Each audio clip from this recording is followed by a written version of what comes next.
देणी खाला दुःखाचे दिवस तुमचे संपले सुखाची हिरवळ तुमच्या लेकरासमोर उभी करेल ह्या राजा इंद्रद्युम्नांना माझ्या चरणापाशी घ्या ओम नमो नारायण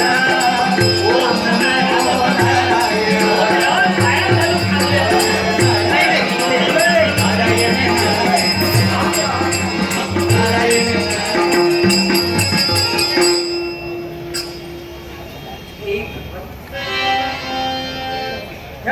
स्वप्नी भगवंता तुला म्हणजे आज मुहूर्त स्वप्न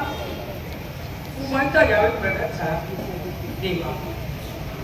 तेव्हा यावेळी प्रगट झाला सर्व माझी इच्छा तर पूर्ण झाला स्वप्न दिलेला दृष्टांत प्रमाण वावरण्याचा प्रयत्न केला पण माझ्या जीवनात राहिलेल्या अवधी इच्छा पूर्ण माझं ब्रिगज कसं आहे ना हम वसामी वैकुंठे ना हम वसामी क्षीरसागरे ना हम वसामी योगिना मृदैरव मत भक्ता यत्र गायंती तत्र दिसतामी मी वैकुंठी राहत नाही मी क्षीरसागरी सुद्धा राहत नाही योगांच्या हृदयातही माझं वास्तव्य नाही तर जिथं तुमच्यासारखे भक्त माझी भक्ती करतात सदैव माझं वास्तव्य तिथं आहे तुम्ही केलेली भक्ती माझ्या चरणाशी उचलली आपला देव आपल्यापासून दूर गेला या निराकार संकल्पनेनं राजा इंद्रद्युम्न वेडापिशा अवस्थेत या सृष्टीत वावरत होते यालाच म्हणतात देवावरची दृढ श्रद्धा यालाच म्हणतात देवावरचा दृढ आत्मविश्वास याच तुमच्या श्रद्धेवर मी प्रसन्न झालो आणि तुमच्या भक्तीचं कल्पोक्त फळ मी तुम्हाला प्रदान करून देण्यासाठी प्रयत्न आलो साऱ्यांच्या मनात शाश्वतेचा प्रश्न निर्माण झाला नीलाचल पर्वतावर आकार घेता झालेला नीलमाधव हा एकाएकी अदृश्य झाला तो नेमका गेला कुठं या प्रश्नाचं उत्तरच तुमचा देव तुम्हाला देतोय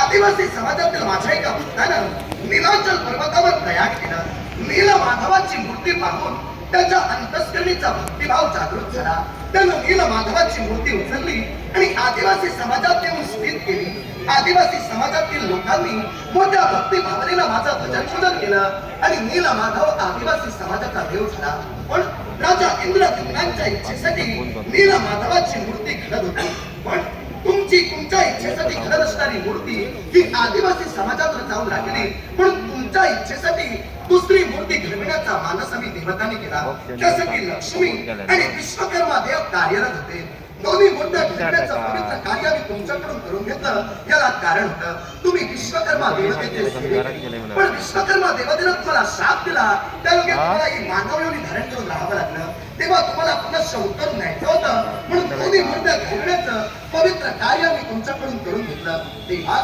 दुसरी मूर्ती घडवत असताना तुम्ही अट ठेवला महाराणीकडून स्वतंत्र दालन मागून घेतला आणि या स्वतंत्र दालनात तुमच्या व्यतिरिक्त दुसऱ्या कुणी प्रवेश करता उपयोगी नाही अशी अट तुम्ही ठेवला पण ही अट ठेवणारे तुम्ही कोण ही परमेश्वरानंच तुमच्या मुखातून वाणी बनवून घेतली याला कारण होतं विश्वकर्मा देव तुम्ही मूर्ती घडवत असताना त्या दालनात खेळाडूंना उपस्थित होते विश्वकर्मा देव संकल्पना कथित करत होते हात जरी तुमचे चालत असले तरी दैवी प्रेरणेनं ती मूर्ती घडत होती पण तुमची पत्नी दालनात प्रवेश करती झाली तेव्हा 21 दिवसाची मूर्ती तुम्ही घडवत होता ती मूर्ती तुमची पत्नी दालनात येता क्षणी विश्वकर्मा देवतेनं दालन सोडलं संकल्पना थांबली त्यामुळे मूर्ती अर्धवटच राहिली राजा इंद्रद्युम्न ही मूर्ती आता पूर्ण होणार नाही तर ही अर्धवटच असणारी मूर्ती तुझ्या मालवण्याशी असणाऱ्या उभारलेल्या मंदिरात तू प्रस्थापित करावीस या मूर्तीत विश्वकर्मा देव आणि लक्ष्मी यांनी गोपाल कृष्णाचं हृदय ते या विश्वात गंगेच्या उदरी पार्थानं प्रवाहित केलं होतं ते गोपाल कृष्णाचं हृदय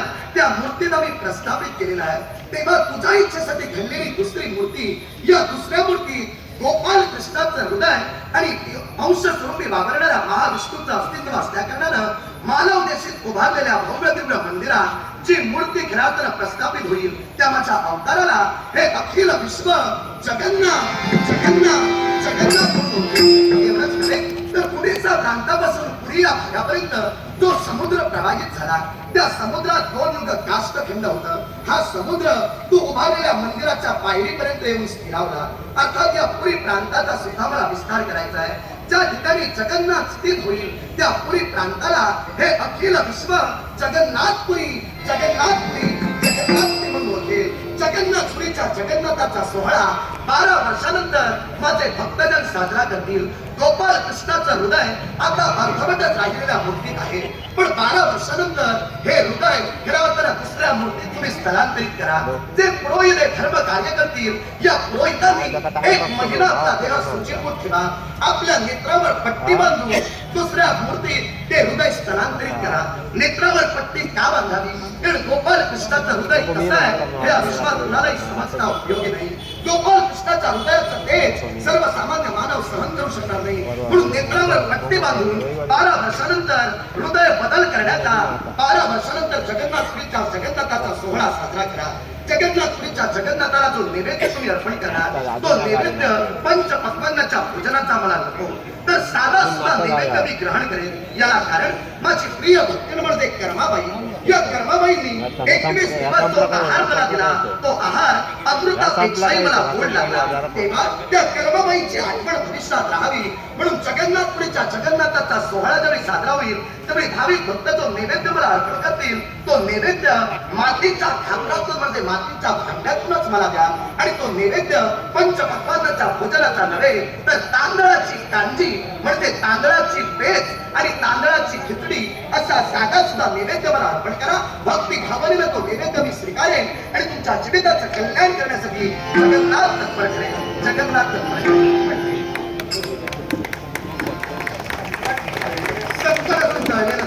तेव्हा स्वर्मासुराचा सेवा होणं गरजेचं आहे.